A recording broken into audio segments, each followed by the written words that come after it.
Assalamualaikum Pak Sofyan dan teman-teman. Waalaikumsalam warahmatullahi wabarakatuh. Selamat pagi, ibu-ibu semua. Bapak-bapaknya masih belum bergabung sepertinya ya. Selamat pagi, Pak. Masih di main room dan kita harus menunggu lumayan lama sampai dijadikan co-host ya dari tadi.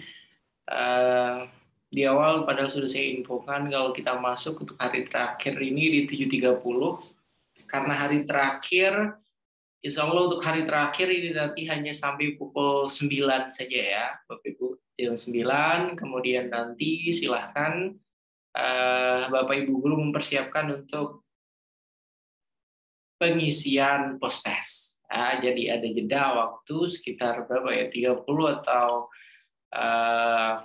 1 jam untuk bisa mempersiapkan mengerjakan post-testnya. Begitu ya Bapak dan Ibu guru semua. Pak Ahmad Sofyan itu masih di jalan atau hati-hati itu Pak, masih pakai helm. Mudah-mudahan ini tidak usah diaktifkan kameranya kalau begitu ini ya. Silakan nanti kalau sudah sampai di sekolah, sampai di tujuan baru diaktifkan kameranya. Oke, karena waktu kita terbatas untuk hari terakhir ini, silakan saya minta tolong ke Pak John untuk memandu kita. Silakan buka sesi pada hari terakhir ini. Silakan Pak John.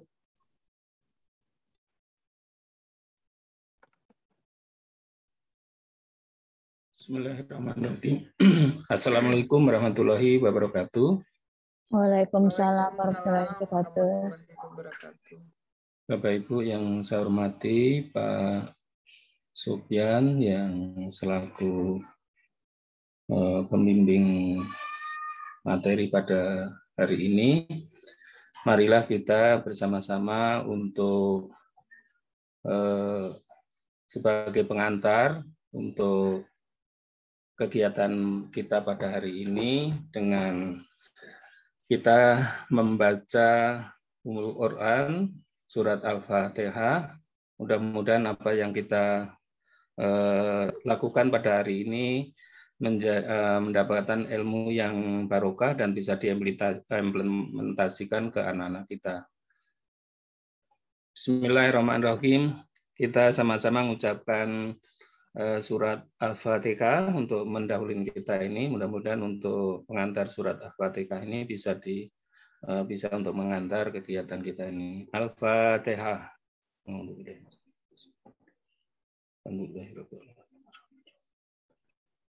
Ya karena kita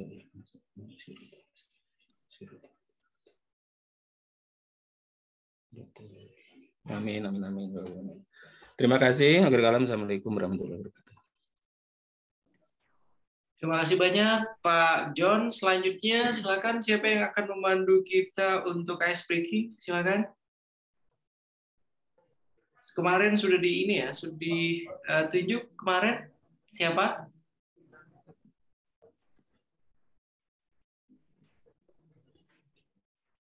Atau langsung saja Bu Agus Dwi Sulistianingsih, ya silakan Bu Agus pandu kita untuk ice breaking ya, biar langsung segera mulai. Silakan Bu Agus.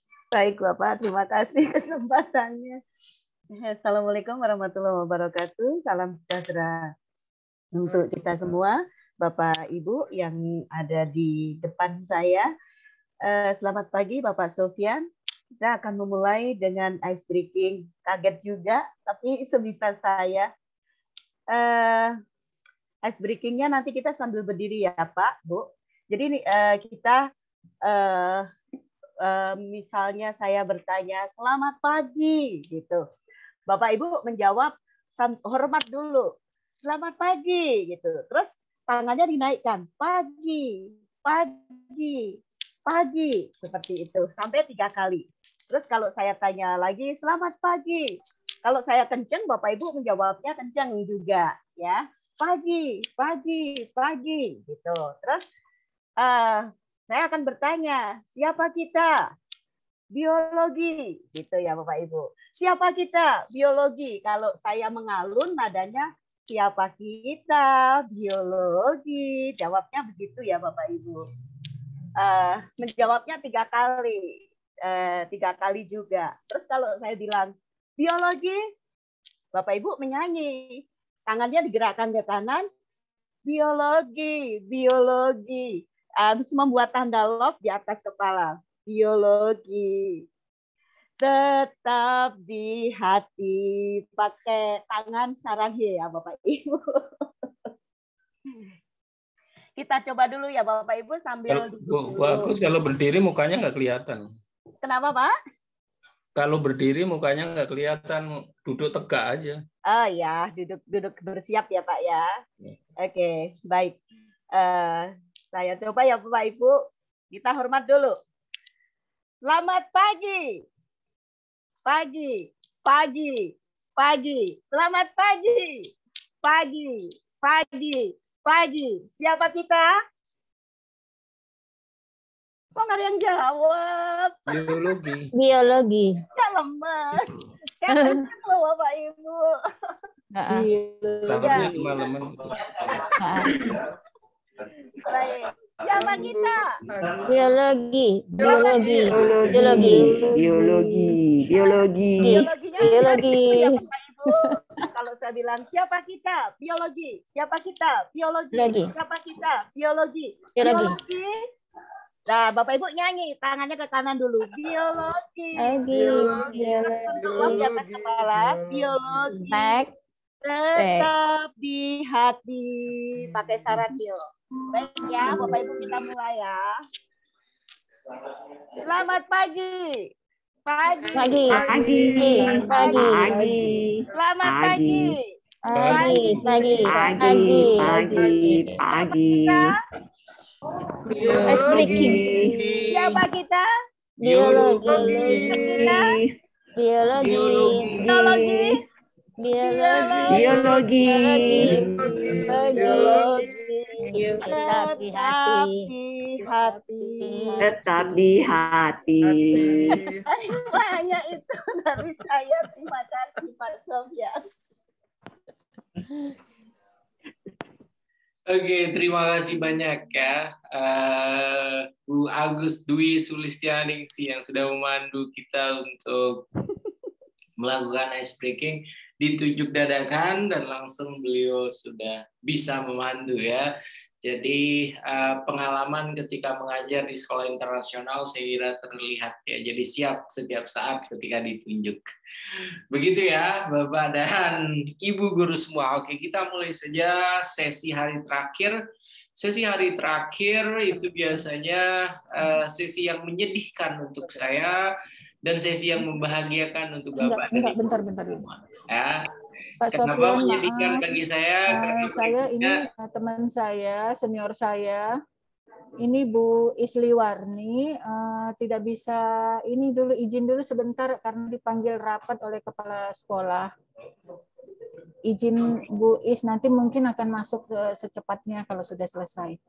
Oke, baik Bu, baik tidak apa-apa ya. Jadi Makasih, Pak. sekali lagi karena hari ini hari terakhir dan waktu kita terbatas sampai jam 9 nanti agar ada spare time untuk Bapak dan Ibu guru nanti mempersiapkan mengerjakan post test. Begitu ya. Kita mulai saja Bapak dan Ibu guru semua. Bismillahirrahmanirrahim. Assalamualaikum warahmatullahi wabarakatuh. Waalaikumsalam warahmatullahi wabarakatuh. Alhamdulillahirabbil alamin wassalatu wassalamu ala asrofil anbiya'i wal mursalin wa ala alihi washabbihi ajmain. Amma ba'd. Selamat pagi, salam sejahtera bagi kita semua yang saya hormati, yang saya banggakan, para peserta pelatihan untuk guru sekolah menengah atas di lingkungan atau di wilayah Jakarta Selatan. Pada hari ini merupakan hari terakhir pelatihan. Ya, hari terakhir pelatihan ini biasanya waktunya dipercepat, kemudian juga materi yang dibahas itu singkat saja, hanya kaitannya dengan assessment, ada diagnostik, kemudian assessment formatif dan sumatif. Ya. Kemudian berikutnya, kemarin sudah pernah saya kemukakan di hari terakhir Bapak dan Ibu guru diminta untuk dapat ini ya, mengerjakan post-test ya. Selain mengerjakan post-test, nantinya Bapak dan Ibu guru juga akan mengikuti penutupan pelatihan. Ya, penutupan pelatihan biasanya setelah Jumatan. Kemudian pada hari ini, hari terakhir ini tetap akan ada juga untuk ini ya, untuk LK terakhir ya, LK 04 berarti yang menjadi tagihan terakhir Bapak dan Ibu guru semuanya. Begitu ya Bapak dan Ibu guru semua. Sebelum kita masuk artinya membahas tentang assessment, saya ingin menunjuk terlebih dahulu dua orang saja. Silahkan akan memberikan sharingnya ya tentang pengerjaan LK03 yang kemarin. Silahkan bisa langsung share screen ya, kedua orang yang akan saya minta langsung share screen saja untuk pengerjaan LK03 dan juga modul ajar yang sudah dibuat. Begitu ya Bapak dan Ibu guru, akan saya lihat yang terlihat paling siap. Oke, sebentar. Oke, Bu Lia itu yang pertama. Kemudian yang kedua, karena bapak-bapaknya kemarin sudah protes ya Pak Hamid, berarti ibu-ibu saja ya. Yang kedua, sebentar. Yang kedua Bu, siapa nih satunya? Bu,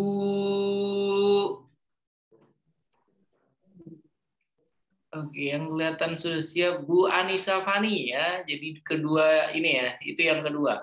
Silakan yang pertama Bu Lia, kemudian nanti yang kedua ada Bu Anissa Fani. Silakan Bu Lia, langsung bisa share screen Bu untuk. Iya, iya Pak, sebentar saya buka dulu Pak. Oke, terima kasih.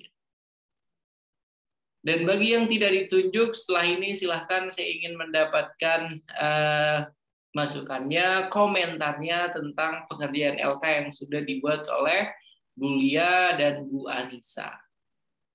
Oke, Bapak Ibu. Assalamualaikum, selamat pagi semuanya Bapak Ibu. Mohon izin Pak Sofyan, saya dari Ibu Linda SMA Muhammadiyah 5 izin untuk off kamera karena sedang mengajar di kelas. Mohon maaf ya Pak. Insya Allah saya akan menyimak. Terima kasih. Oke, tidak apa-apa Bu. Silahkan dilanjut saja.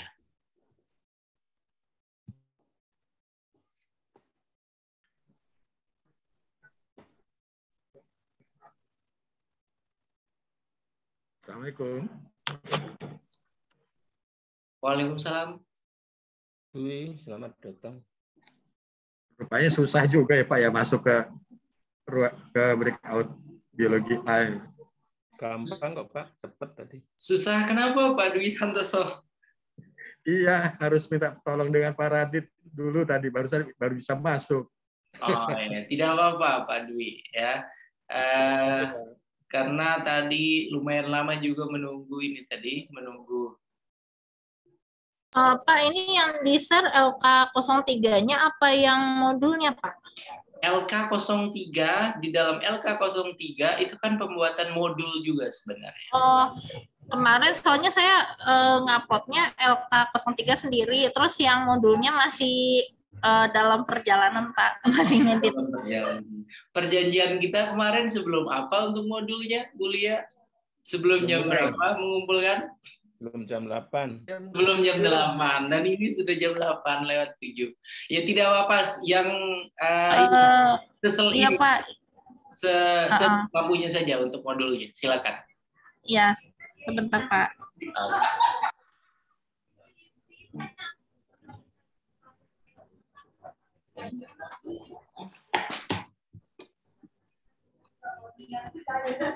Izin share screen ya Pak. Silakan.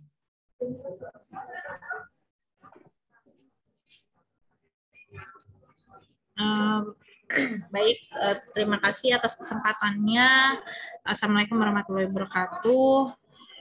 Saya akan menjelaskan mengenai pengerjaan modul 3 lembar kerja ketiga mengenai modul ajar. Untuk jawaban dari pertanyaannya mengenai modul ajar, menurut yang sudah saya baca, modul ajar adalah perangkat ajar yang digunakan guru untuk melaksanakan pembelajaran untuk mencapai CP dan mengimplementasikan profil pelajar Pancasila.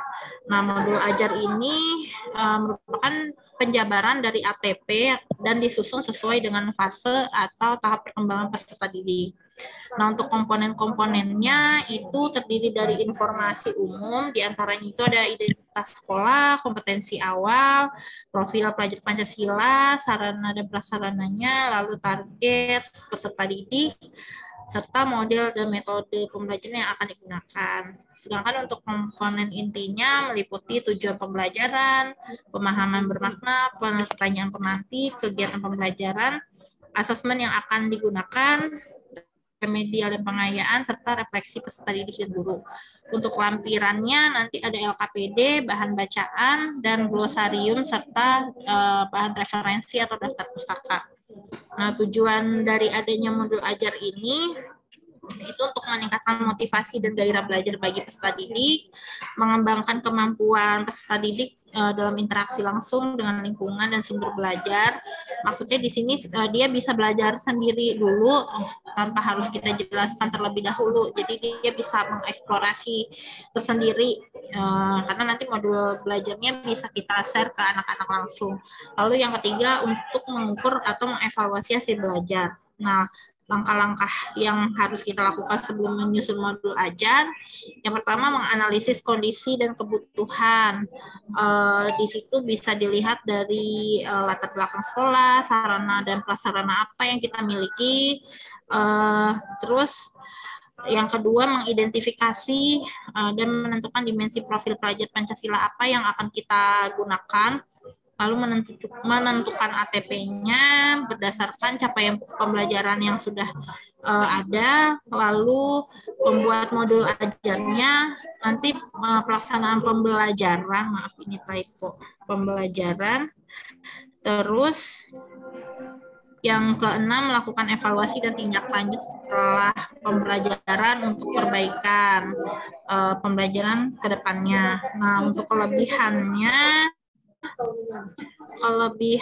dari modul ini yang pertama mengatasi keterbatasan waktu, ruang, dan daya indera baik peserta didik maupun guru. Jadi maksudnya kalau misalkan guru terbatas waktunya untuk menjelaskan kepada anak-anak mengenai materi itu, anak-anak bisa mengeksplor sendiri berdasarkan modul yang sudah kita ajar. Jadi nanti modulnya bisa kita share ke anak-anak. Lalu dapat digunakan seperti untuk meningkatkan motivasi atau gairah belajar, memungkinkan peserta didik untuk mengukur dan mengevaluasi sendiri hasil belajarnya. Nah, di dalam modul itu nanti kan kita ada asesmen ya, dia bisa sambil mengerjakan sendiri tugas-tugas yang ada di sana atau evaluasi yang ada di sana. Selanjutnya membuat peserta didik menjadi lebih aktif belajar. Yang kelima, meningkatkan motivasi peserta didik karena setiap kali mengerjakan tugas akan disesuaikan dengan kemampuannya, itu berdasarkan fase-fase tadi. Nah, untuk kelemahannya nggak semua peserta didik itu bisa belajar sendiri tanpa bimbingan guru. Jadi buat anak-anak yang malas literasinya, mungkin agak malas untuk membaca modulnya, terus tidak semua bahan bisa dimodulkan gitu. Terus yang ketiga, persiapan untuk membuat modul dan bahan ajar ini memerlukan banyak biaya dan waktu, terutama untuk ngeprintnya gitu. Nah, untuk contoh modul yang udah saya buat masih jelek banget Pak modul saya. Tidak apa-apa. Yang kita lihat bukan jelek atau bagus. Ya, ini ya Pak. Masih sederhana banget sih Pak sebenarnya. Jadi di sini saya ngambil materinya bukan keanekaragaman hayati, tapi ke lingkungan ya Pak.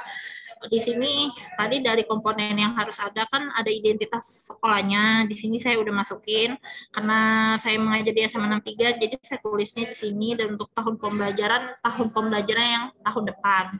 Nah, untuk jenjangnya kelas 10 karena di sekolah kami baru akan mulai di kelas 10.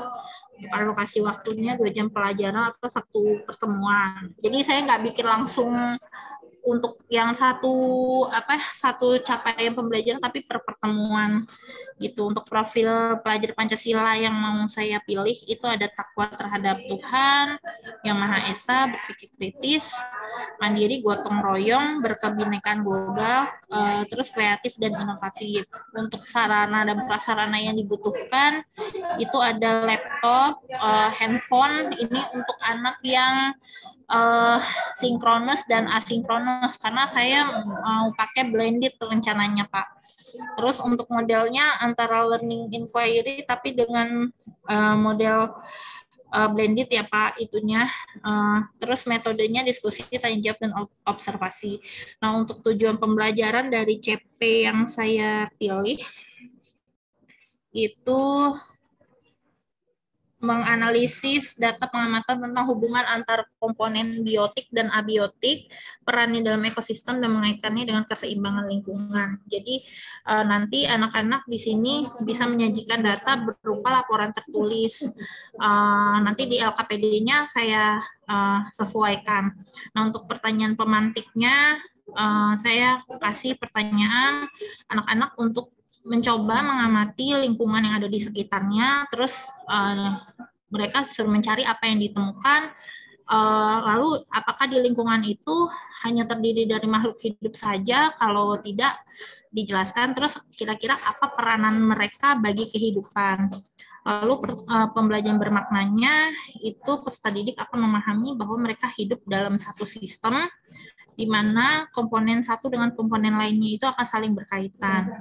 Ini untuk persiapan pembelajarannya, karena tadi menggunakan blended, itu yang pertama gurunya menyiapkan modul dan materi ajar serta LKPD. Nah, ini rencananya akan saya upload di LMS. Kebetulan sekolah saya menggunakan LMS Moodle, jadi nanti akan saya masukkan di sana. Jadi anak-anak bisa membaca dulu kira-kira apa yang akan saya ajarkan pada esok harinya gitu. Lalu menyapa peserta didik melalui WhatsApp dan meminta mereka mengisi presensi melalui LMS.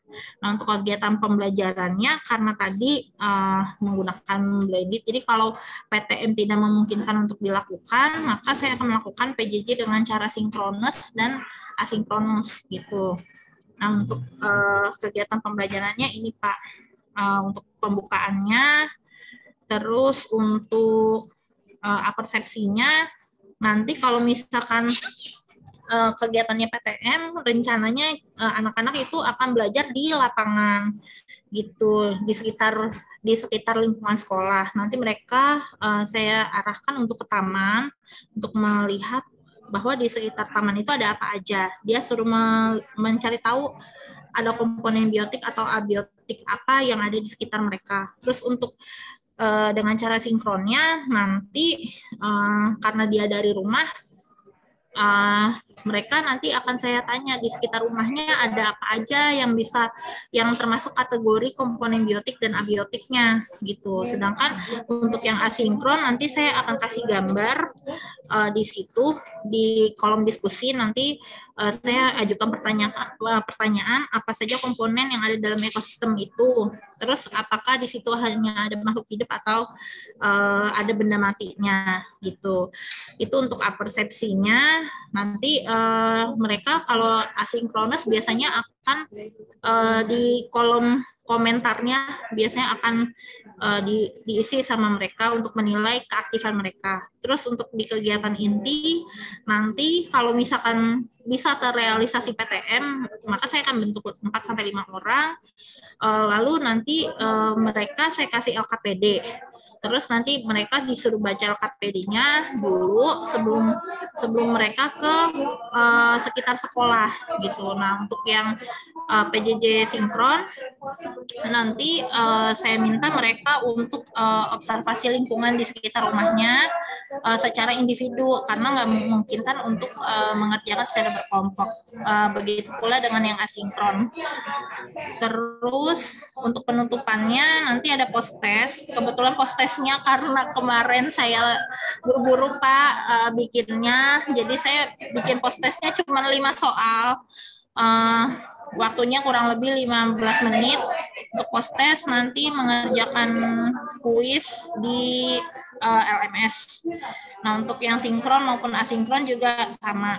Nah, untuk lampirannya ini LKPD-nya.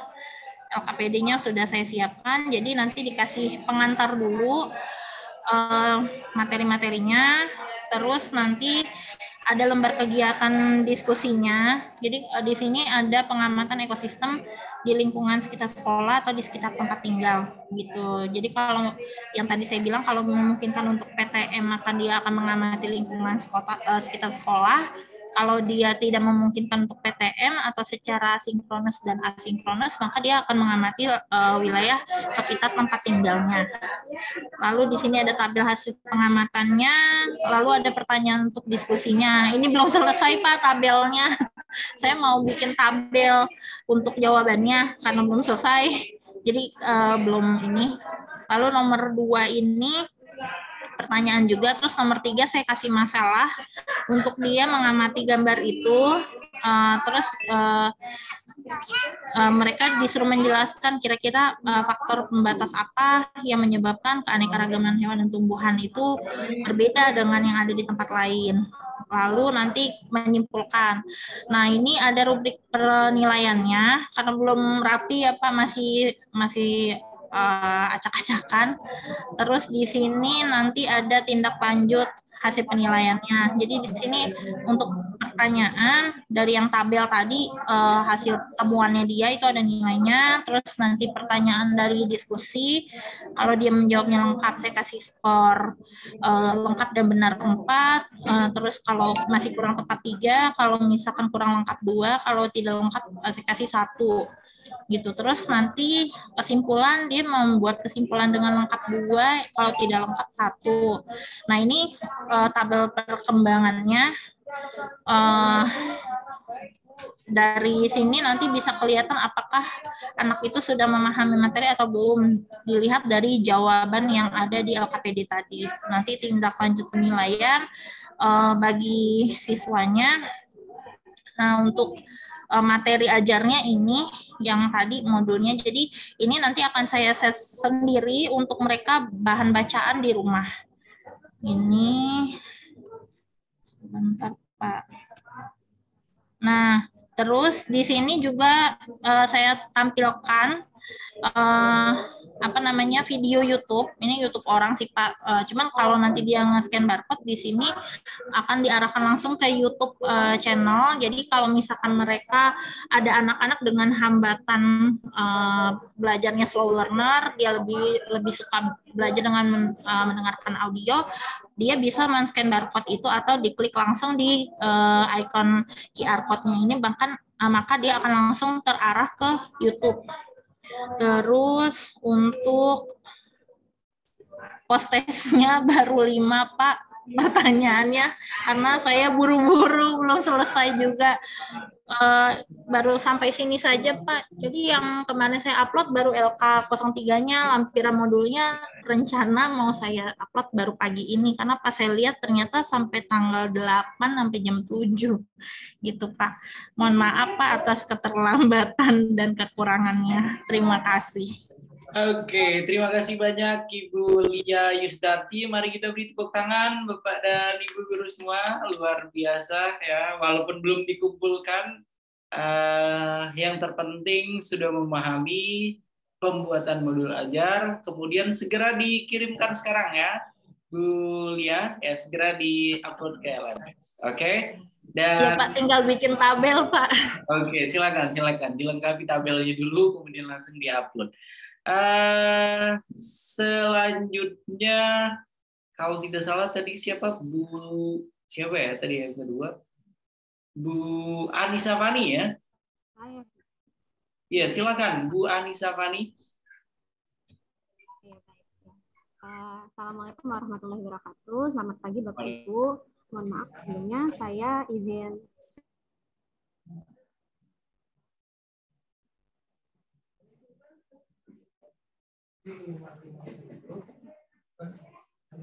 Tiga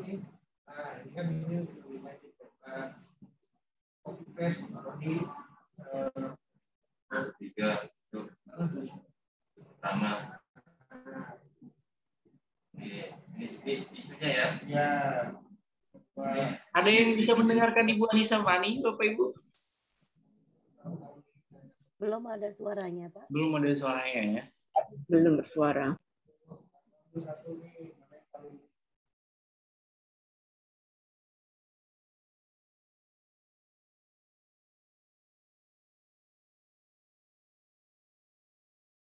Halo, Bu Anissa Fani.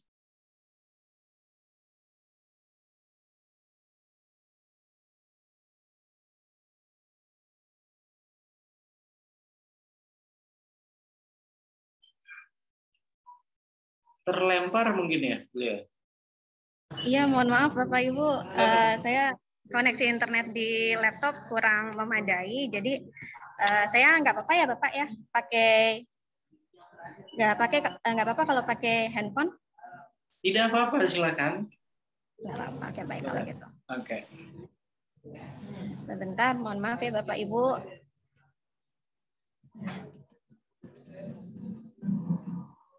Saya izin share screen terlebih dahulu. Ya, ini lagi Zoom. Minum. Enggak ini. Next. Oke, baik. Sudah muncul Bapak Ibu untuk lampirannya? Sudah, Bu. Sudah, baik. Mohon maaf ya Bapak Ibu kalau tampilannya karena di handphone jadi kurang full. Oke, dari terkait dengan tugas LK 3, maaf,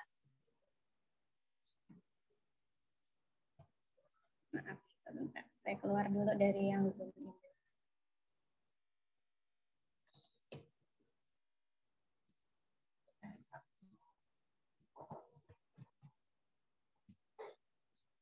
Jadi untuk modul dari mulai pertanyaannya, apa itu modul ajar? Menurut saya, modul ajar merupakan salah satu bentuk perangkat ajar yang digunakan guru untuk melaksanakan pembelajaran dalam upaya mencapai profil pelajar Pancasila dan capaian pembelajaran. Di sini berisi tentang penjabaran dari alur tujuan pembelajaran atau ATP dan disusun sesuai dengan fase atau tahap perkembangan murid. Jadi bukan berdasarkan fase kelasnya.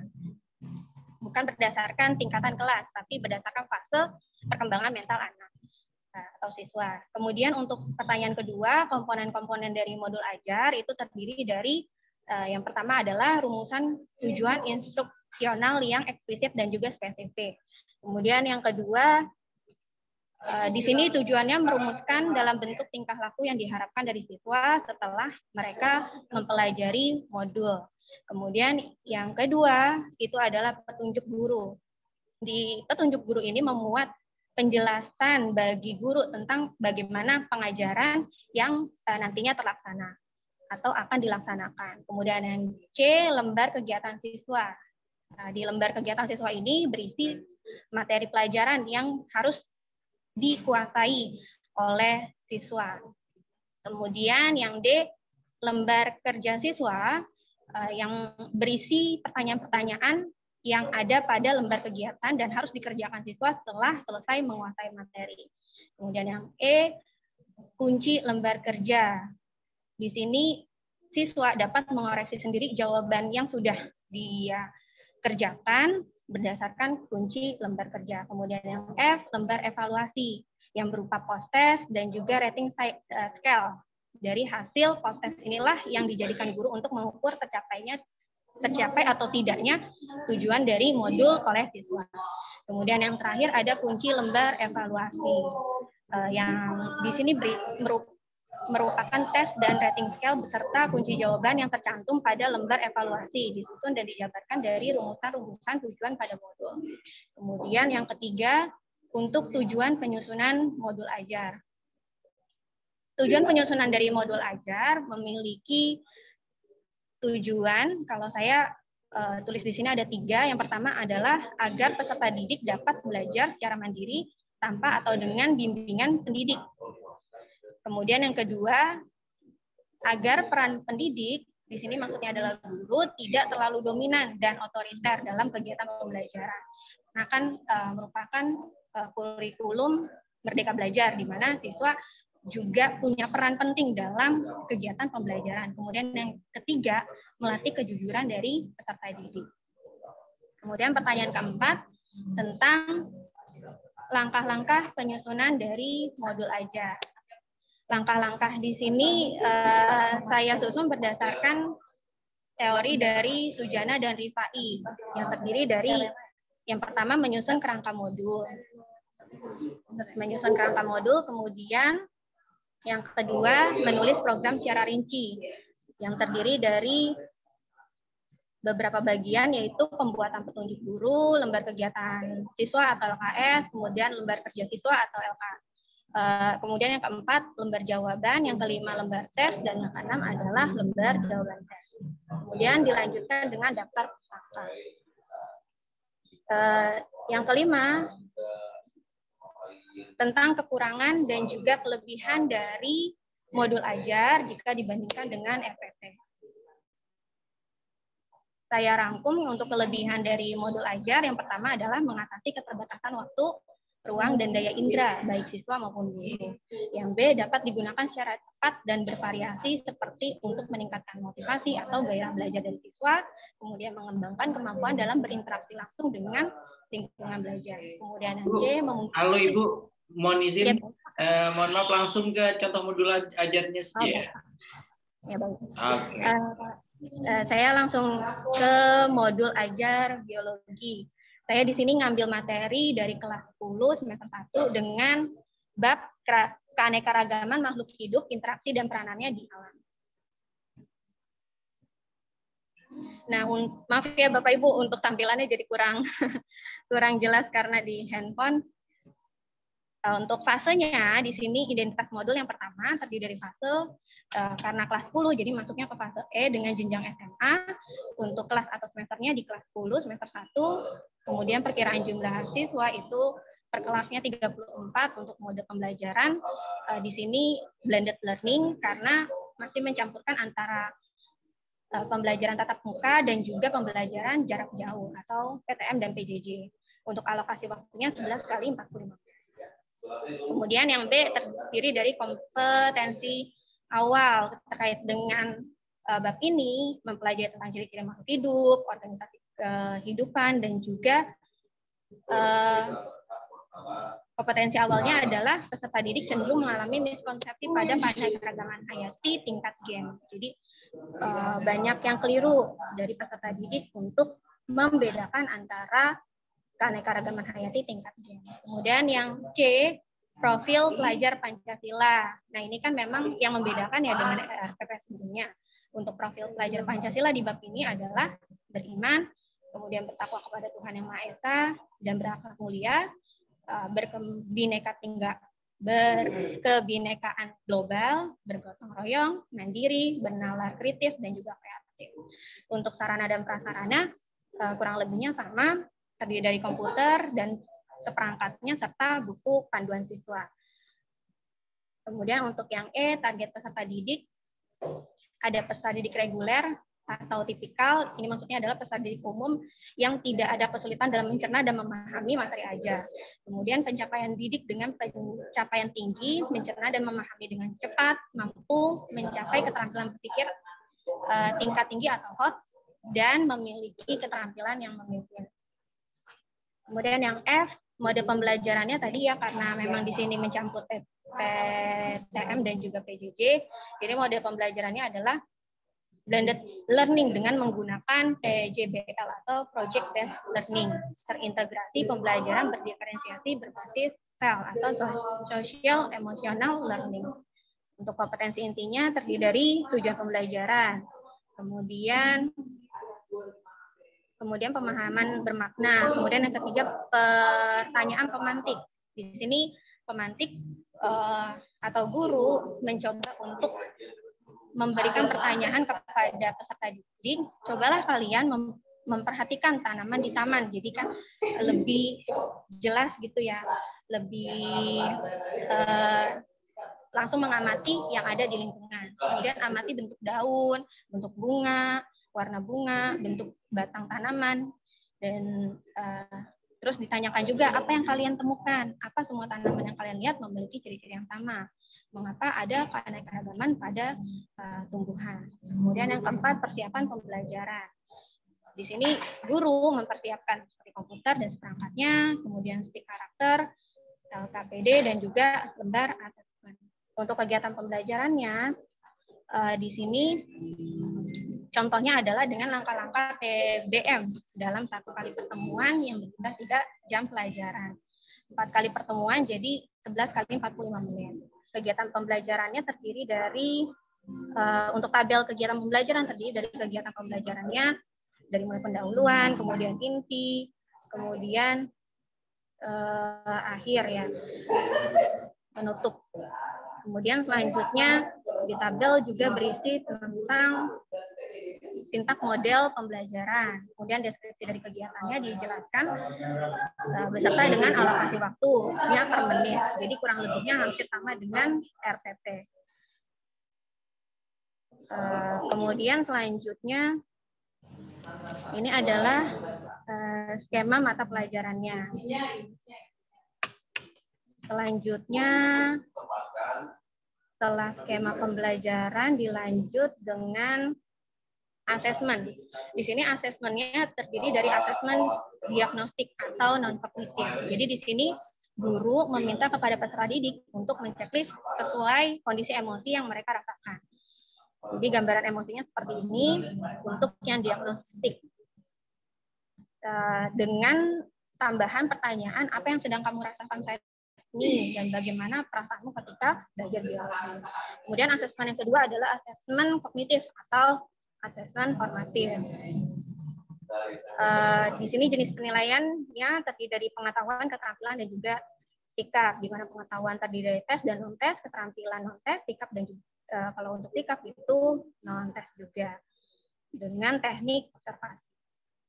Ini bentuk rubrik penilaiannya, dilampirkan juga, kemudian pengayaan dan juga remedial juga dimasukkan, kemudian untuk langkah selanjutnya refleksi peserta didik dan guru. Ini refleksi untuk guru, salah satunya adalah momen terbaik apakah yang saya rasakan ketika melakukan kegiatan ini. Terus selanjutnya terdiri dari lampiran-lampiran, gambar kerja peserta didik, ada beberapa aktivitas di sini juga, beserta dengan kunci jawaban yang sudah dibuat oleh guru. Sehingga nantinya kunci jawaban ini bisa dijadikan peserta didik sebagai bahan belajarnya. Kemudian selanjutnya ada bahan bacaan guru dan peserta didik. Kemudian ada glosarium yang berisi materi-materi penting yang dibahas nantinya. Kemudian yang terakhir adalah daftar pusaka. Jadi mungkin itu saja Bapak Ibu yang bisa saya buat. Dan perlu banyak sekali mungkin ya evaluasi dari yang utama adalah dari Pak Muhammad Sofyan Hadi. Mudah-mudahan aman ya Pak ya tugas saya. Oke, terima kasih banyak Bu Anissa Fani. Mari kita beri tepuk tangan Bapak dan Ibu Guru untuk Ibu Anissa Fani, luar biasa. Sebelum saya nanti memberikan komentar pada apa yang sudah disampaikan oleh Bu Lia, kemudian Bu Anissa Fani, saya ingin meminta 2 orang ya untuk memberikan, silakan, mau mengkritik boleh, memberikan masukan boleh, berkomentar apapun boleh. Yang pertama Bu Anneke, silakan dipilih siapa yang akan dikomentari, Bu Anneke, Bu Lia, atau Bu Anissa, silakan.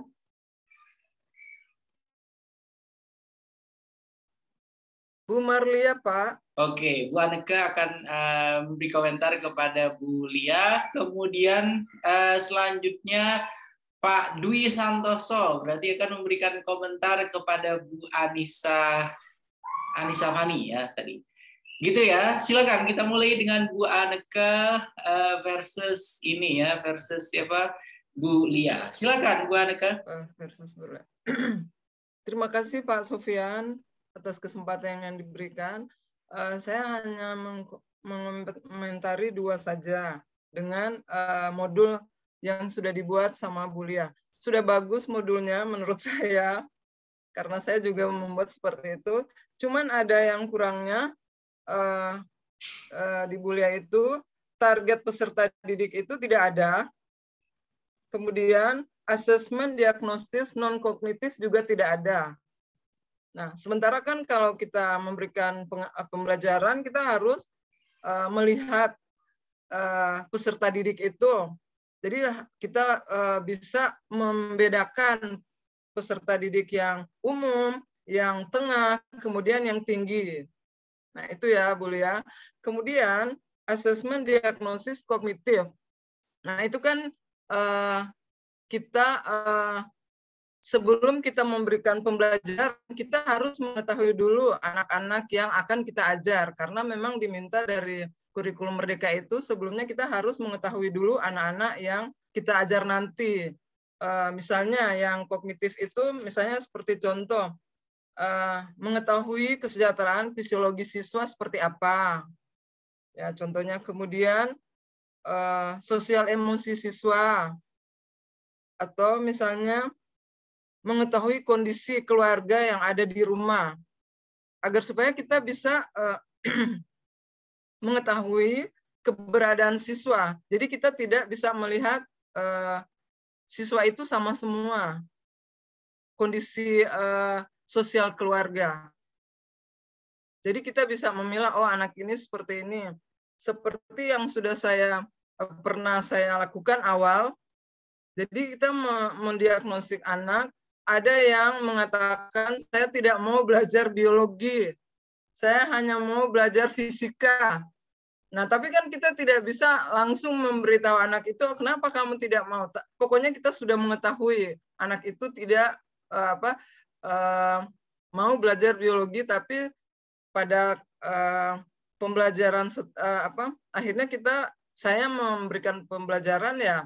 Walaupun dia tidak mau, tapi kan dia juga tidak mengungkapkan ke saya, dan saya juga tidak bisa mengatakan bahwa kenapa kamu tidak mau belajar tentang biologi. Terima kasih, itu saja Pak Sofyan dan Bu Lia. Terima kasih. Oke, terima kasih banyak Bu Anneke. Terima kasih Bu Anneke untuk koreksinya. Berikutnya silakan ada Pak Dwi Santoso dan Bu Anissa Fani. Sebentar, Bu Anissa Fani, silakan Pak Dwi. Ya, terima kasih Pak Sofyan. Saya akan mengomentari dari yang apa yang dipaparkan oleh Ibu Anissa. Pada prinsipnya memang sudah bagus, meskipun kita semua sama-sama tahu bahwa yang kita lakukan ini masih menggunakan metode ATM, ya. Meskipun demikian, namanya tahap belajar ya, artinya untuk memulai.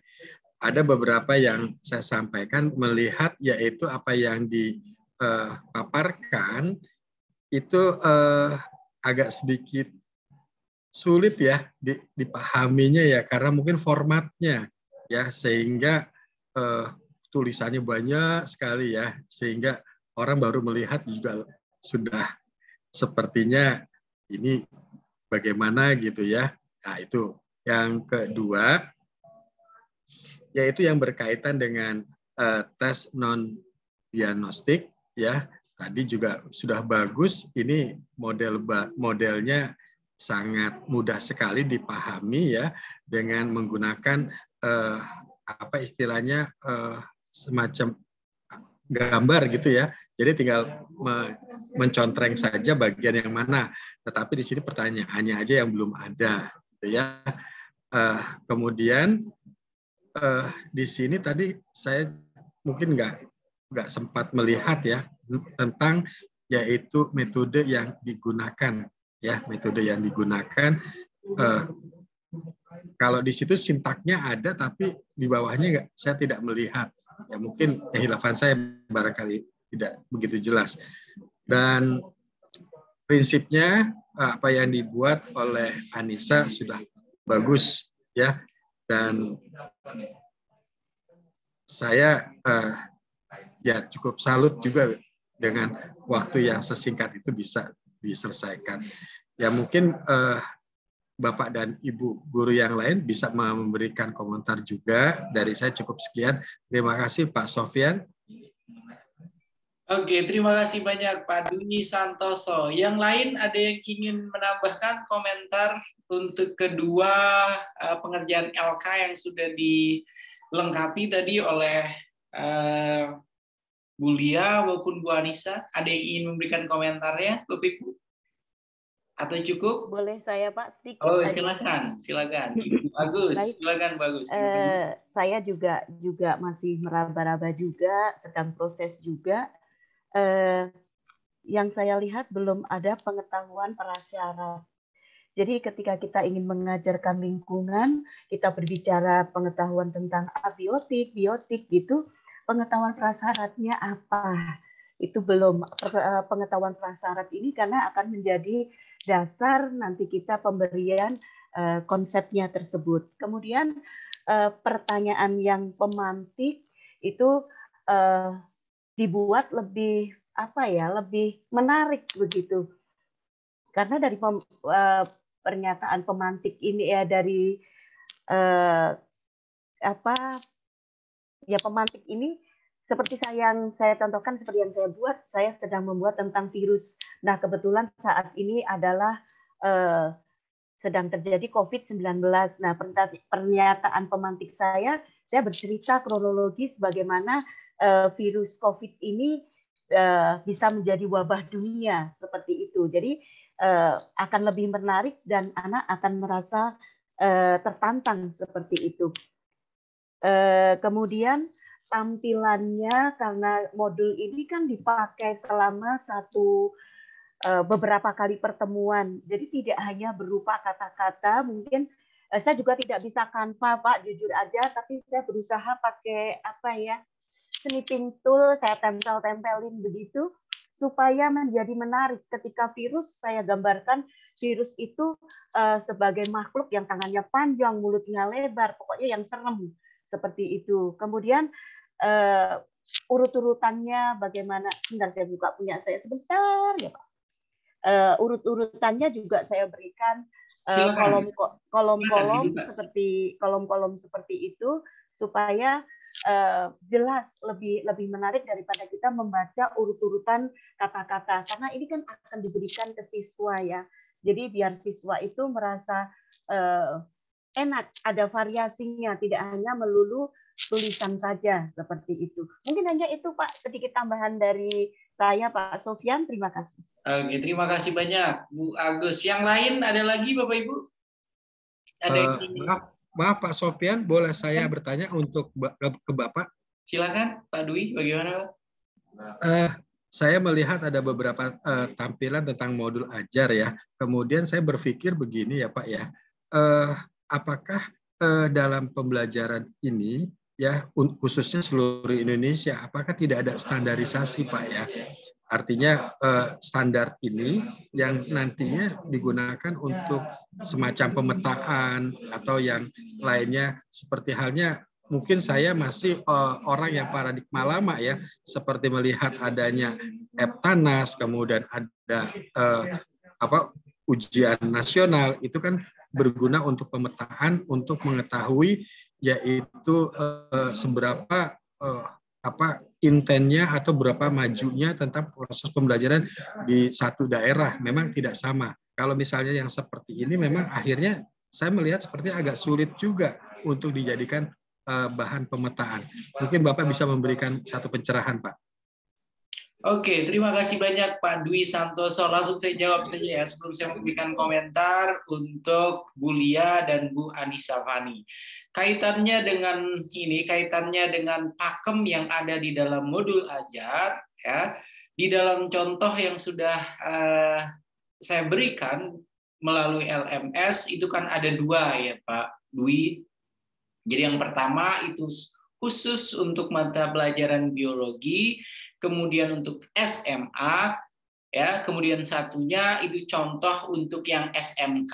Jadi sama-sama merupakan ya modul ajar yang bisa digunakan untuk level ya pada fase E. Ya.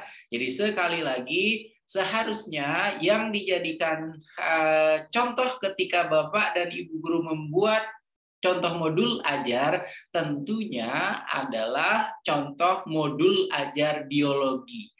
Kemarin ketika saya memberikan alternatif yang SMK, harapannya akan ada kreasi dari Bapak dan Ibu guru untuk menyesuaikan, ya, sesuai dengan yang contoh SMK kemarin 27 lembar kalau tidak salah, dan itu dimodifikasi, dikreasikan sesuai dengan template yang ada pada modul ajar biologi yang 78 itu. Begitu ya Pak Dwi ya. Jadi sekali lagi itu merupakan contoh modul sesuai dengan yang ada dalam kurikulum Merdeka yang digunakan untuk level SMA. Kemudian ada juga untuk yang level SMK. Mudah-mudahan itu bisa menjawab ya Pak Dwi ya. Oke Pak. Mengenai standarisasi secara nasional itu bagaimana Pak? Yang berkaitan dengan pemetaan yaitu dari pembelajaran di tingkat yang sama, misalnya SMA semuanya gitu ya, itu kan bisa misalnya di Jakarta apakah lebih maju dibandingkan di Bandung atau mungkin di wilayah lain, bagaimanakah untuk mengetahui standarisasinya gitu Pak? Oke, terima kasih banyak. Untuk standarisasi atau pemetaan, mungkin berbeda dengan seperti yang dikemukakan oleh Pak Dwi tadi, ada Eptanas, ada ujian ini dan lain sebagainya ya yang dulu ada. Tapi kalau sekarang ini benar-benar sudah sesuai dengan yang ada pada 4 episode itu. Ada penyesuaian di masing-masing satuan pendidikan. Begitu ya Pak Dwi. Jadi tidak seragam karena di kurikulum Merdeka masing-masing satuan pendidikan itu mempunyai keunikan sendiri, kemudian pendekatannya juga berbeda, tidak sama ya, sehingga tidak ada penyeragaman seperti yang terjadi pada Orde Lama dan Orde Baru dulu. Begitu ya jawabannya ya Pak. Terima kasih Pak. Terima Oke. kasih Pak. Berikutnya langsung saya akan memberikan komentar kepada Bu Lia dan Bu Anissa Pani ya. Komentar saya tentang LK03 yang sudah dikerjakan dan yang sudah dikumpulkan walaupun modulnya masih belum diupload tadi katanya Bu Lia ya. Itu saya sangat mengapresiasi sekali lagi dalam jangka waktu yang lumayan singkat. Ya, jadi kemarin diberikan tugas dan hari ini sudah mengumpulkan LK03, kemudian sudah membuat modul ajarnya. Saya kira itu merupakan hal yang luar biasa. Ya, jadi sudah benar-benar serius, ya, serius untuk membuat modul ajar. Walaupun kalau kita lihat itu belum merupakan modul ajar yang ideal. Ya. Kenapa belum merupakan modul ajar yang ideal? Ketika kita lihat topik pembahasan ya pada modul ajar tadi, kemudian ketika kita lihat juga pada profil pelajar Pancasila, kesannya itu semuanya ingin dimasukkan. Jadi harusnya ketika kita memasukkan aspek kaitannya dengan profil pelajar Pancasila, hanya masukkan yang paling relevan saja dengan topik yang akan kita bahas. Jadi jangan semua profil itu dimasukkan itu di dalam di dalam modul ajarnya. Yang paling sesuai saja. Ya, itu yang pertama. Kemudian saya sangat setuju dengan apa yang disampaikan oleh Bu Agus tadi. Karena modul ajar ini nantinya akan digunakan oleh Bapak dan Ibu guru serta juga akan diakses, akan digunakan juga oleh peserta didik atau siswa, maka tampilannya harus menarik. Ya, runtutannya itu harus jelas, kemudian membuat para peserta didik ketika melihatnya tidak membosankan, berlembar-lembar sampai 24 halaman, sampai 50 halaman. Kok isinya sepertinya tidak menarik untuk dibaca, tidak menarik untuk untuk dipelajari. Ya, jadi sekali lagi harus ada kreasi kemampuan Bapak dan Ibu guru untuk membuat modul ajar tersebut menjadi modul ajar yang menarik, kemudian modul ajar yang membuat para peserta didik ketika membacanya, ketika mengaksesnya, nantinya mereka akan, oke, ini sepertinya keren. Ya, rasa ingin tahu mereka bertumbuh ketika melihat modul ajar yang diberikan oleh Bapak dan Ibu guru.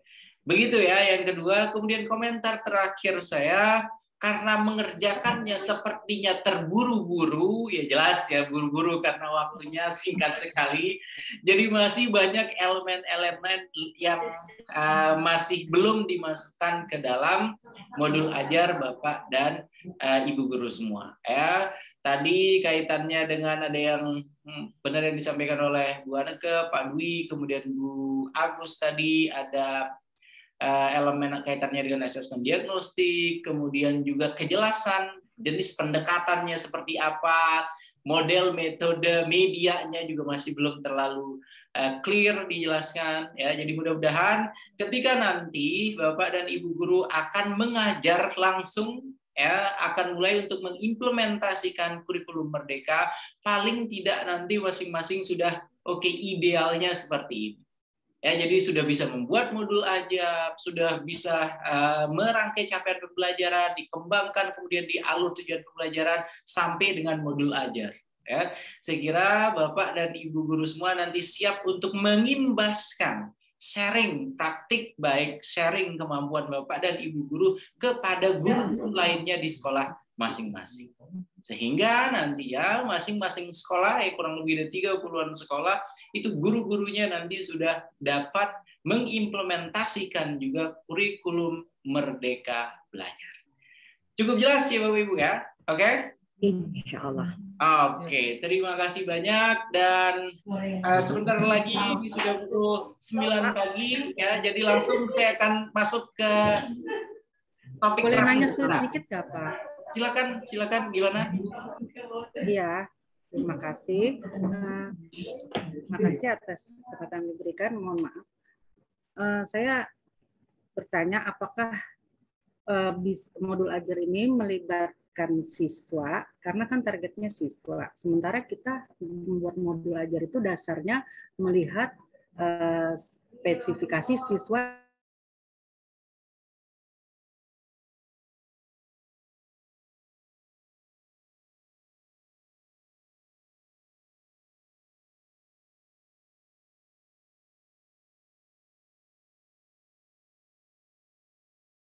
Saya agak gimana ya, kan kita harus bagus bikin modulnya sehingga siswa bisa melakukan pembelajaran itu sesuai dengan kemampuannya, kan gitu pada prinsipnya. Itu aja Pak, terima kasih. Wassalamualaikum warahmatullahi wabarakatuh. Oke, terima kasih banyak. Tadi saya tiba-tiba ini ya nge-freeze gitu ya. Intinya tadi apa Ibu? Mohon maaf tadi ya, tiba-tiba apakah ya gimana Pak? Ini kan modul ajar ini targetnya ke siswa, sementara kita kan disarankan untuk melihat kemampuan siswa dalam membuat modul ajar, artinya mengkondisikan supaya siswa bisa melakukan pembelajaran itu sesuai dengan tingkat kemampuannya. Sekarang ketika kita sudah buat modul misalnya seperti ini, ternyata siswa yang masuk, kan kita belum tahu siswa yang mendaftar kayak apa, kita kan bikin modul sebelum tahun ajaran gitu kan, mempersiapkan. Ternyata siswanya misalnya nggak sesuai dengan modul yang kita buat. Jadi apakah modul itu melibatkan siswa atau tidak sebaiknya, gitu aja Pak. Oke, terima kasih banyak Ibu Gusma. Jadi sekali lagi untuk fase di tingkat sekolah menengah atas, fase E, ya fase E dan F itu di sekolah menengah atas ataupun SMK, ketika pembuatan modul ajar tentunya idealnya akan ada kolaborasi antara guru dan siswa. Ya, bukan hanya guru dan siswa saja, akan tetapi harus ada juga kolaborasi dengan kepala sekolahnya untuk memastikan kalau misalnya siswanya itu masih siswa baru, ketika baru masuk, maka akan ada tes diagnostik terlebih dahulu. Ya, untuk memahami, ya, untuk mengetahui tingkat prior knowledge, ya, pengetahuan awal yang dimiliki oleh para peserta didik tersebut. Ya, karena sekali lagi modul ajar yang baik adalah modul ajar yang benar-benar dapat mengakomodir apa yang nantinya harus dipahami, harus dimengerti oleh para peserta didik kita. Ya, Begitu ya Bu Gusma, sekali lagi untuk modul ajar yang ideal, modul ajar yang di dalamnya ada kolaborasi, baik itu dengan peserta didik maupun dengan kepala sekolah. Lebih-lebih lagi kalau mau misalnya akan ada perbandingan, ada studi banding dengan guru-guru lain lintas sekolah. Ya, sesama MGMP, kemudian nanti akan ada masukan-masukan untuk menyempurnakan modul ajar tersebut. Begitu ya Bu Gusma, oke Bu? Ya, terima kasih Pak Sofyan. Oke, langsung saja Bapak Ibu kita masuk ke ini ya, kita masuk ke dalam yang pertama. Ini saya akan buka untuk yang topik terakhir kita tentang assessment ya. Tentang assessment ini saya kira semuanya sudah memahami betul. Saya akan secara singkat saja untuk menjelaskan tentang assessment, mulai dari assessment yang diagnostik. Sudah bisa terlihat Bapak Ibu? Sudah ya? Sudah Pak. Ya. Oke, di dalam kurikulum Merdeka, kemudian khususnya di sekolah penggerak, di sini ada assessment diagnostik. Ketika kemarin pada pelatihan-pelatihan sebelumnya, ketika saya menanyakan kepada kepala sekolah, kemudian kepada guru-guru yang lain, banyak yang menyatakan asesmen diagnostik ini jarang dilakukan, katanya. Ya, jadi yang sering dilakukan oleh para guru, kemudian cerita dari kepala sekolah, sharing dari kepala sekolah itu kecenderungannya lebih pada asesmen sumatif dan formatif. Ya, jadi asesmen diagnostik di sini ya. Sesinya dimulai dengan tujuan asesmen diagnostik, ada diagnostik non kognitif, kemudian ada asesmen diagnostik kognitif. Ya, oke, ini untuk tujuannya Bapak Ibu ya. Untuk tujuan asesmen diagnostik secara umum sesuai dengan namanya, diagnostik bertujuan mendiagnosis kemampuan dasar siswa dan mengetahui kondisi awal siswa. Ya, kalau dalam modul ajar ini ya, kita wajib mengetahui hasil asesmen diagnostik para peserta didik sebelum nantinya kita membuat modul ajar. Ya, sehingga dengan basis data yang kita punyai, kemampuan dasar siswa tersebut ya, atau mengetahui kondisi awal siswa, maka nantinya modul ajar kita itu akan relevan dengan mereka ya. Kemudian di sini tujuan asesmen diagnostik terbagi menjadi dua ya, ada yang kognitif dan ada yang non kognitif ya. Di sini ada kesejahteraan psikologi dan sosial emosi, kemudian mengetahui aktivitas selama belajar di rumah, kondisi keluarga siswa, latar belakang pergaulan siswa, gaya belajar, karakter serta minat siswa. Ya, yang sering dilakukan itu pada asesmen diagnostik yang kognitif ya Bapak Ibu ya. Jadi capaian kompetensi siswa, pembelajaran di kelas dengan kompetensi rata-rata, kemudian kelas remedial atau pelajaran tambahan pada siswa yang kompetensinya di bawah rata-rata. Sementara untuk yang asesmen diagnostik non kognitif itu masih jarang dilakukan. Mengetahui kesejahteraan psikologis ya, kemudian sosial emosi siswa itu masih jarang. Mengetahui aktivitas selama belajar di rumah ini juga saya kira masih sangat jarang dilakukan oleh para guru ya. Jadi bagaimana para guru mengetahui peserta didik mereka itu di rumah belajarnya seperti apa, kemudian apa sajakah yang mereka lakukan ketika tahapan untuk mempelajari kembali apa yang sudah diberikan di sekolah. Kemudian latar belakang pergaulan siswa ini juga saya kira masih terbatas ya dilakukan. Kemudian mengetahui gaya belajar, karakter serta minat siswa ini mungkin masih ada yang melakukannya ya.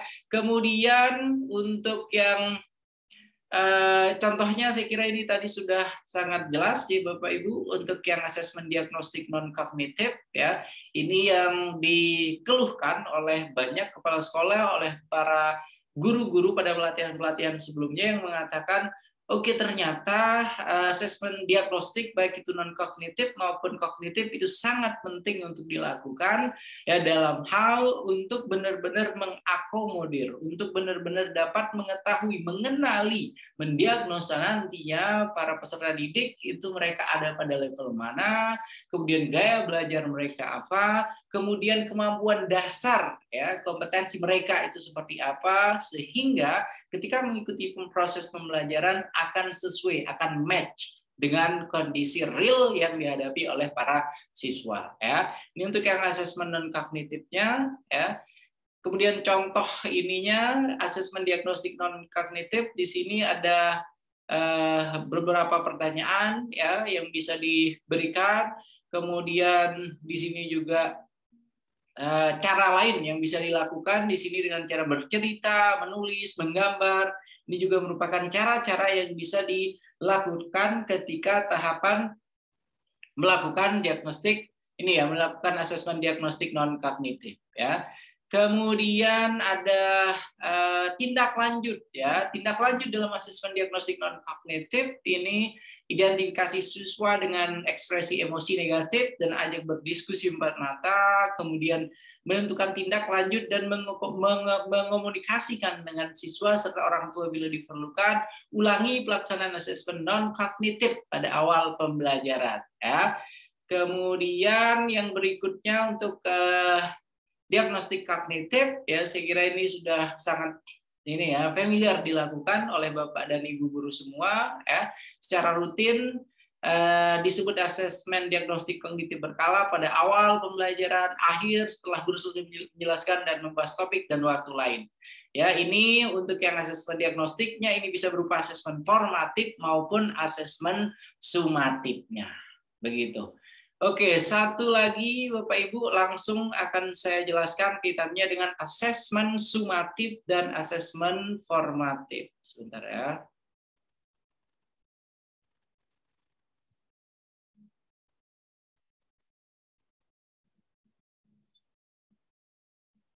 Sudah bisa terlihat Bapak Ibu? Sudah bisa terlihat? Sudah, Pak. Sudah, Pak.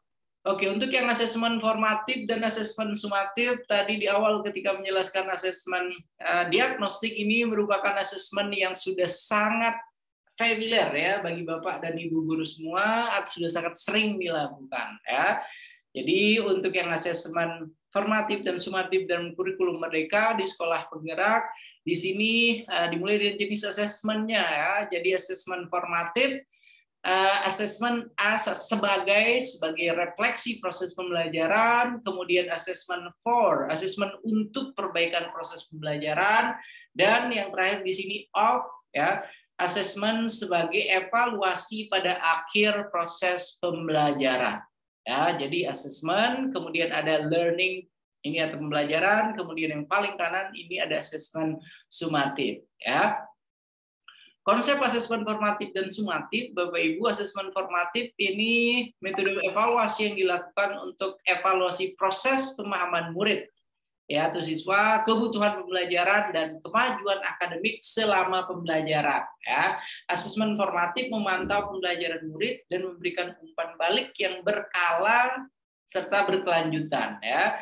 Bagi murid, asesmen formatif berfungsi membantu murid mengidentifikasi kekuatan dan aspek yang perlu dikembangkan. Bagi guru dan sekolah, asesmen formatif berfungsi memberikan informasi mengenai tantangan apa saja yang dihadapi murid dalam proses pembelajaran proyek, sehingga dukungan yang memadai dapat diberikan. Asesmen formatif dapat diberikan oleh guru, teman, atau diri sendiri. Itu untuk yang asesmen formatif. Kemudian untuk yang sumatif itu identik dengan evaluasi yang dilakukan pada akhir pembelajaran. Ya. Kemudian seringkali memiliki taruhan tinggi karena berpengaruh terhadap nilai akhir murid, sehingga sering diprioritaskan murid daripada asesmen formatif. Ya, jadi kecenderungan siswa atau peserta didik itu lebih lebih memikirkan asesmen sumatifnya dari asesmen formatif. Padahal kedua-duanya ini penting ya. Kemudian umpan balik dari asesmen hasil akhir ini dapat digunakan mengukur perkembangan murid untuk memandu guru dan sekolah merancang aktivitas mereka pada proyek berikutnya ya. Jadi seperti ini Bapak dan Ibu guru semua, asesmen formatif, asesmen sumatif, kemudian kedua asesmen ya. Kedua asesmen di sini merupakan cara untuk menilai pembelajaran murid, kesempatan untuk menerima dan memberikan umpan balik, serta cara untuk mengevaluasi keefektifan pengajaran dan pembelajaran. Oke, ini merupakan penekanan pada asesmen formatif, Bapak Ibu. Kondisi saat ini assessment of learning yang paling dominan dilakukan oleh guru. Ya. Oke, kemudian harapannya dengan kurikulum baru di dalam kurikulum Merdeka mengatakan di sini mengutamakan assessment as learning dan assessment for learning. Ya, jadi assessment itu sebagai suatu proses pembelajaran dan assessment untuk pembelajaran. Ya, jadi bukan assessment of learning, bukan assessment itu dari proses pembelajaran. Ya, oke. Kemudian ini kalau dari proporsi fungsi assessment as for of learning-nya, Bapak Ibu, ya, assessment sumatif, assessment formatif pada kurikulum ini. Guru diharapkan memberikan proporsi lebih banyak pada pelaksanaan asesmen formatif daripada menitikberatkan orientasi pada asesmen sumatif. Ya, jadi asesmen yang diharapkan itu pada proses yang terjadi dalam kegiatan pembelajaran. Jadi tidak semata-mata untuk melihat hasilnya saja, skornya saja pada asesmen sumatif. Ya, kemudian berikutnya. Ini untuk contoh bentuk ya asesmen formatif dan sumatif, ada diskusi kelas, kemudian ada drama, ada produk, ada presentasi, dan ada tes lisan. Ya, ada refleksi, jurnal, essay, kemudian ada poster, ada tes tertulis. Oke. Kemudian di sini mengapa umpan balik itu penting ya? Di sini dijelaskan. Umpan balik merupakan kumpulan informasi mengenai bagaimana seseorang melakukan suatu kegiatan. Umpan balik biasanya berisi hal baik yang sudah dilakukan, hal yang butuh perbaikan, dan hal yang bisa dikembangkan untuk aktivitas selanjutnya. Ya, jadi umpan balik itu tentunya merupakan salah satu hal yang juga sangat penting dalam proses pembelajaran ketika Bapak dan Ibu guru semua mengajar. Bagi guru tentunya memberikan informasi perkembangan murid untuk memodifikasi pengajaran dan pembelajaran di masa depan. Ada evaluasi, kemudian ada refleksi, ya, ada kontemplasi dari hasil pembelajaran yang telah dilakukan. Ya. Sementara untuk murid tentunya mengetahui kelebihan dan kekurangan mereka sehingga dapat mengatur dan merasa berperan dalam proses pembelajaran mereka. Ya. Memberikan umpan balik kepada sesama teman, juga memberikan kesempatan bagi murid untuk belajar satu sama lain. Saya kira sudah cukup Bapak dan Ibu guru semua untuk assessment ya. Karena sekali lagi assessment diagnostik, assessment sumatif dan assessment formatif itu sudah sangat sudah sangat familiar dilakukan oleh Bapak dan Ibu guru semua.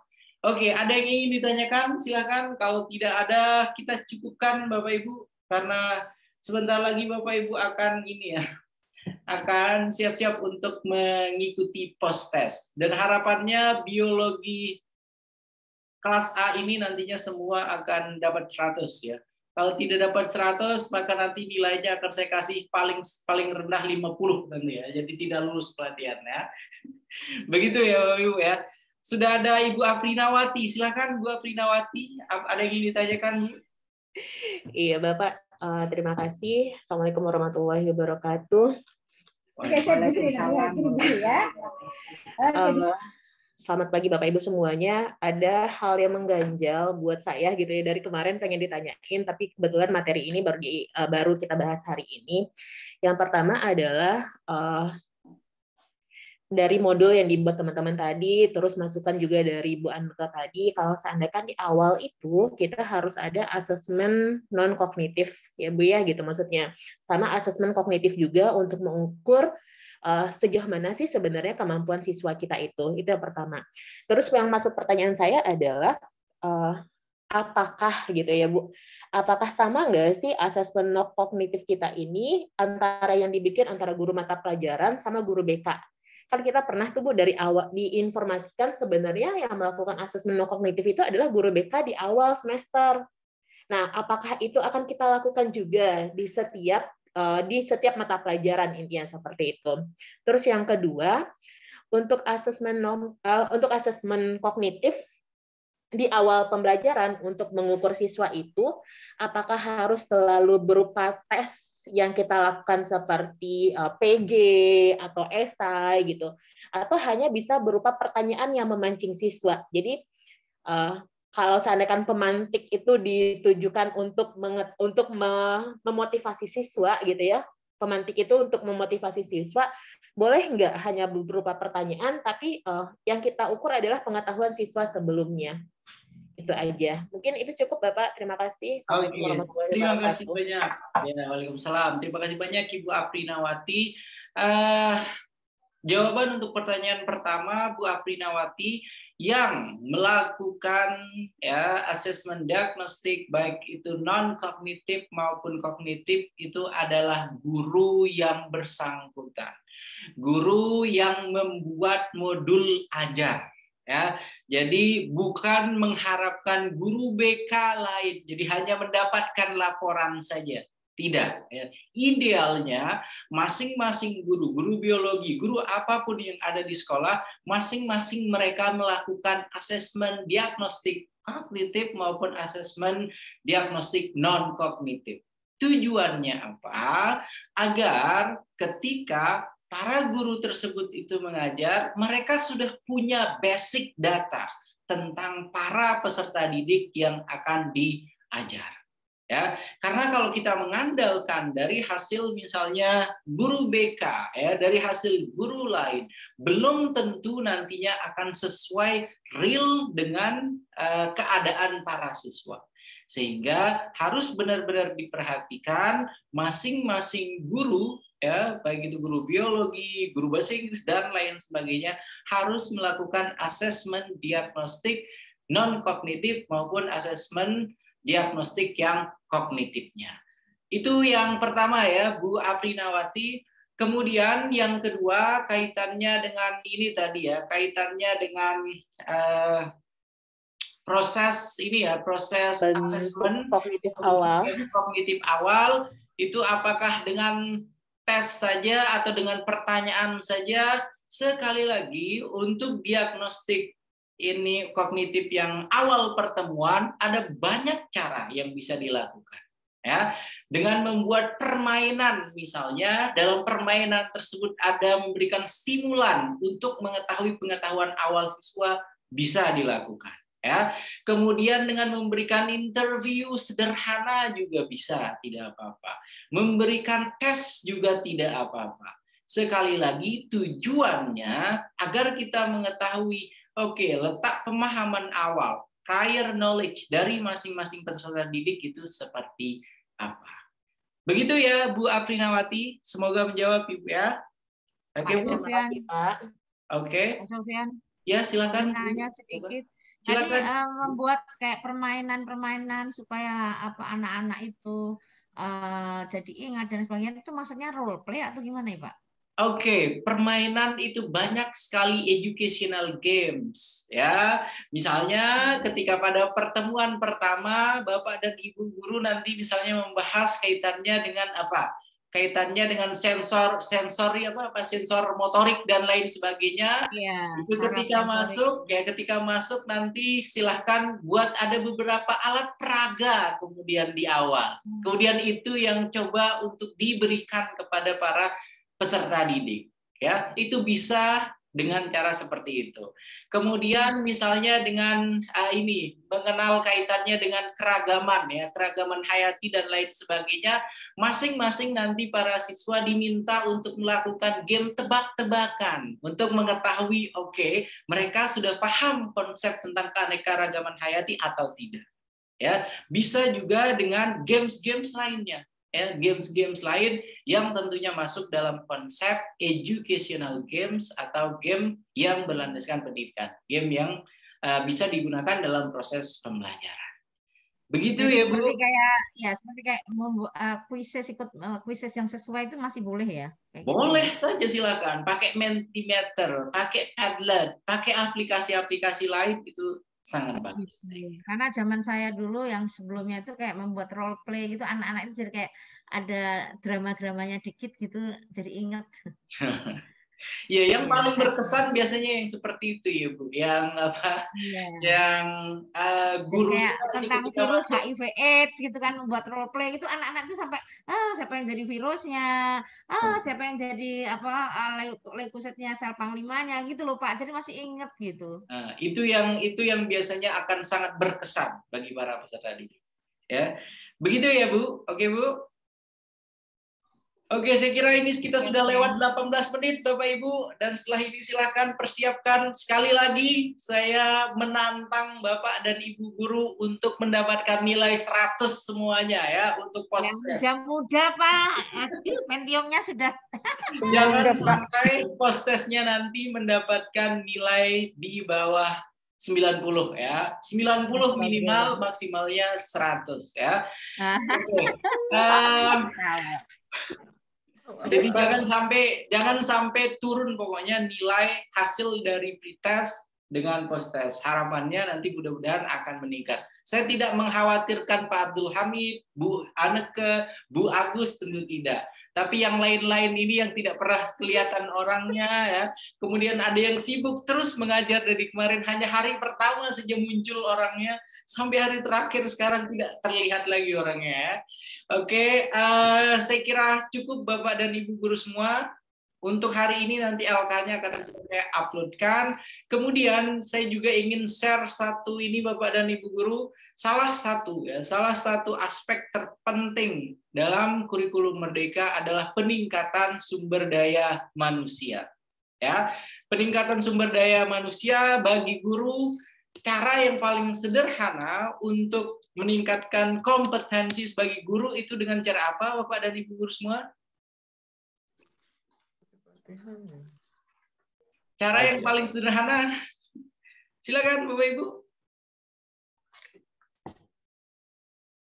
Cara yang apa Pak pertanyaan? Cara yang paling sederhana yang bisa dilakukan oleh Bapak dan Ibu guru semua ketika ingin meningkatkan kompetensi itu seperti apa? Berubah. Siap mau belajar Pak, terus mau belajar sepanjang hayat. Terus mau belajar sepanjang hayat. Berubah, mau merubah mindset. Merubah mindset. Kemudian apa lagi? Menyenangkan siswa. Menyenangkan siswa. Selain menyenangkan siswa, apa lagi untuk meningkatkan kompetensi? Inovatif, kreatif. Oke, inovatif, kreatif. Apalagi yang lain silakan. Harusnya banyak ini. Bahagia. Kita harus bahagia dulu. Apalagi yang lain? Mengenal siswa, Pak. Mengenal mereka. Kenapa, Bu? Apalagi yang lain, Bu? Silakan. Berani mencoba, Pak. Berani mencoba. Silakan disebutkan semuanya yang lain. Disebutkan, silakan. Apalagi, Bu Is? Belum. Silakan apa, Bu? Kreatif, inovatif, pengen maju. Oke, ingin maju. Kemudian apa lagi? Kreatif, inovatif, ingin maju. Kemudian apa lagi? Mengerti kondisi siswa. Mengerti kondisi siswa. Oke, yang lain silakan. Yang belum ada suaranya, silakan. Inisiatif. Memberikan motivasi kali Pak. Memberikan motivasi. Oke, memberikan motivasi. Selain memberikan motivasi, yang lain silakan sebanyak-banyaknya. Mengeksplor, Pak. Eksplorasi diri. Oke. Supaya siswa bisa lebih dalam pengetahuannya. Oke. Dan yang paling utama juga untuk meningkatkan SDM guru atau tenaga pendidik itu adalah tentunya dengan studi lanjut, Bapak dan Ibu. Ya. Oke, itu maksud saya dari tadi kok tidak ada yang menyebutkan studi lanjut. Harapannya kan sudah masuk ke dalamnya Pak, belajar sepanjang hayat. Ya, harapannya silahkan Bapak dan Ibu guru yang belum studi lanjut S2 sampai S3, harapannya silahkan melanjutkan studinya. Yang belum S2 di sini masih banyak ya yang sudah. Pak udah mau pensiun Pak, lanjut. Udah pensiun jadi guru. Udah mau. Itu ya. Karena yang S2 hanya beberapa orang saja saya lihat. 4 tahun lagi pensiun. Tesis langsung males lah. Males, Pak. Males. Yang muda-muda, ayo. Yang Iya tuh yang muda-muda aja Pak yang disuruh studi lanjut.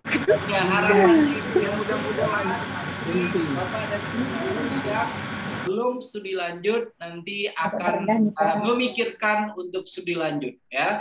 Jadi silahkan bisa studi lanjut S2 sampai dengan S3, dan ketika Bapak dan Ibu guru sudah S2, sudah S3 nanti, maka peluang lainnya sebagai pendidik tetap terbuka lebar.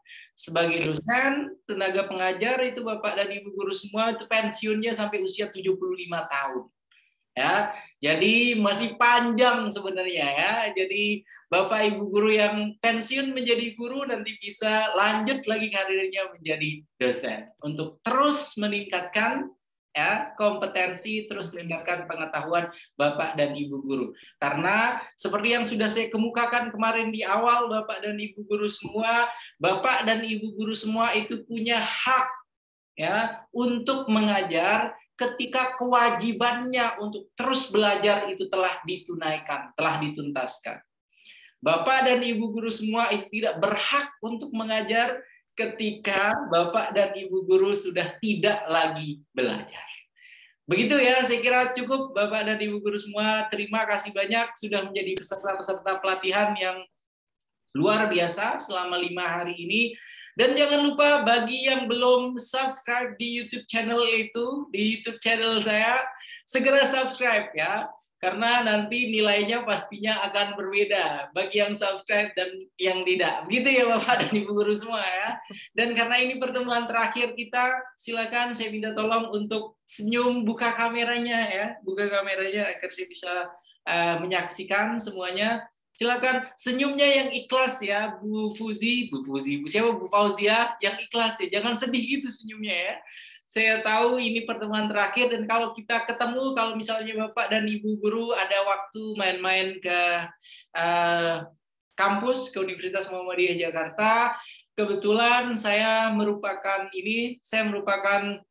Ketua Program Studi pada Magister Pendidikan Dasar ya. Jadi kalau misalnya bagi yang muda-muda tadi katanya yang ingin melanjutkan S2, silahkan bisa melanjutkan di Universitas Muhammadiyah Jakarta di Fakultas Ilmu Pendidikan.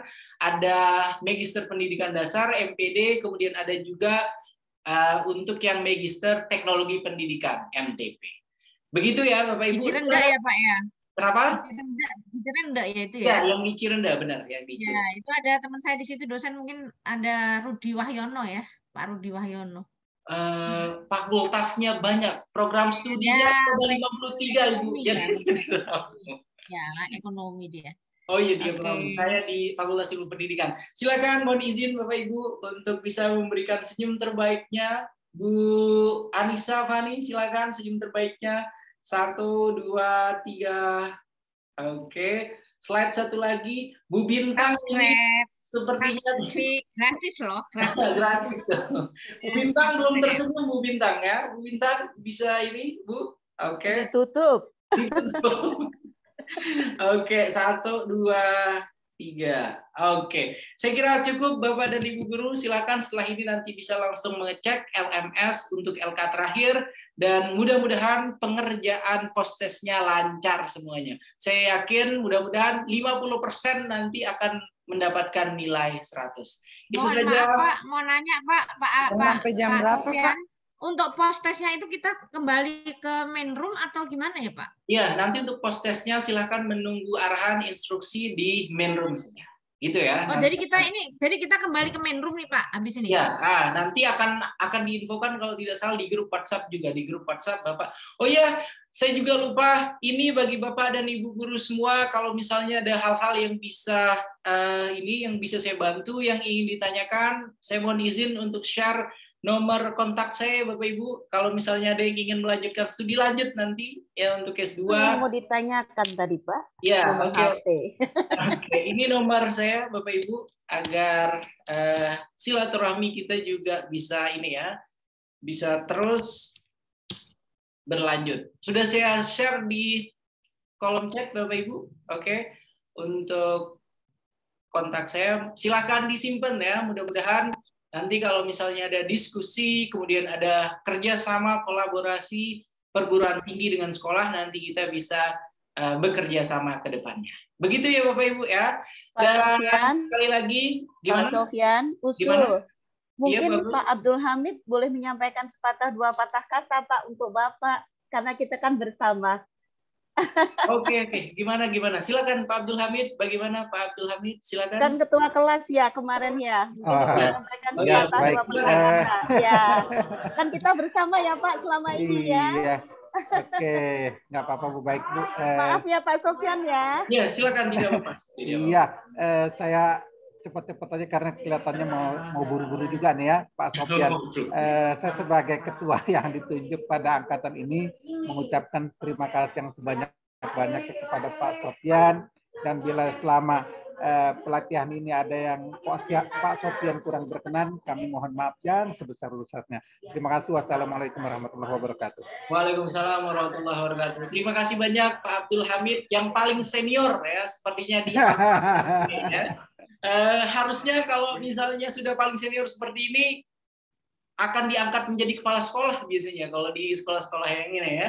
Oke, saya kira begitu Bapak dan Ibu guru semua. Terima kasih banyak. Izinkan saya untuk menyapa satu persatu. Ada Bu Lia Yusdarti, terima kasih, luar biasa senyumnya tiap hari itu nantinya akan saya rindukan ya. Kemudian Bu Aneke juga keaktifannya yang luar biasa ketika mengikuti pelatihan ini. Terima kasih Bu. Kemudian ada Pak Dwi Santoso ya dengan cerita-cerita bijak beliau. Kemudian ada Bu Anissa Fani yang sembunyi saja karena sepertinya sedang sibuk. Kemudian ada Bu Agus Dwi Sulistianingsih yang luar biasa semangatnya untuk mengikuti kegiatan ini. Kemudian ada Ibu Mary Yoza yang konsisten, selalu on time, tepat waktu ketika mengikuti pelatihan. Pak John juga yang luar biasa masih terus membersamai kita mengikuti pelatihan ini dengan semangat. Kemudian ada Ibu Linda Gustarina yang sering sekali tertukar antara Ibu Linda A, kemudian ada Ibu Linda B, karena ada dua Ibu Linda di sini ya.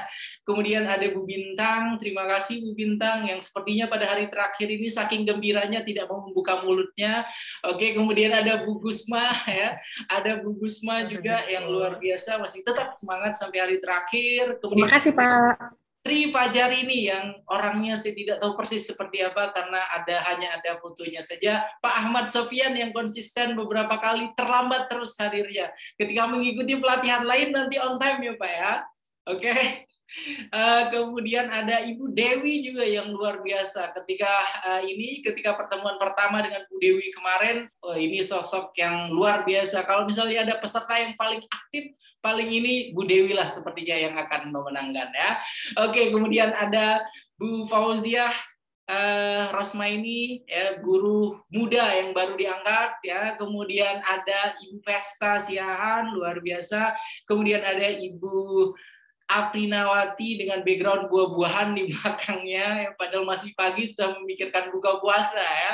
Ada senior kita juga di sini, ada Ibu Isliwani Wahab, terima kasih Bu, tetap semangat membersamai pelatihan kita. Ada Ibu Endang juga yang wajahnya juga tidak terlalu terlihat jelas. Kemudian ada Ibu Ine ini konsisten dengan sembunyi di belakang ininya ya, di belakang profilnya ya. Mudah-mudahan ke depannya akan bisa menampakkan wajahnya kan. Kalau ini lebih enak dilihatnya. Kemudian Ibu Diah Ayu Putri ini juga yang saya maksudkan, ini hanya muncul pada hari pertama pelatihan sepertinya. Hari terakhir sampai sekarang tidak terlihat. Ada Ibu Tampin Citanggang, terima kasih. Kemudian ada Kis Agung, ini siapa ya? Saya tidak tahu. Kis Agung. Kemudian ada Ibu Ida Rahayu dan siapa lagi yang lain? Ada Bu Endang, ada Bu Hairunisa Kurniasari, konsisten juga tidak terlihat. Kurniati Maulani, Arvino Panjaitan, dan lain sebagainya. Terima kasih Bapak Ibu semua. Mohon maaf kalau misalnya ada hal-hal yang kurang berkenan dari saya. Ya, kesempurnaan itu hanya milik Tuhan Yang Maha Esa. Ya, mudah-mudahan kita akan berjumpa kembali pada pelatihan-pelatihan berikutnya. Saya akhiri dengan Allahumma fiq wal hadi ila sabilir rasyad. Assalamualaikum warahmatullahi wabarakatuh. Terima kasih banyak Bapak Ibu. Terima kasih Pak. Terima kasih Bapak. Terima kasih Pak. Terima kasih banyak Pak.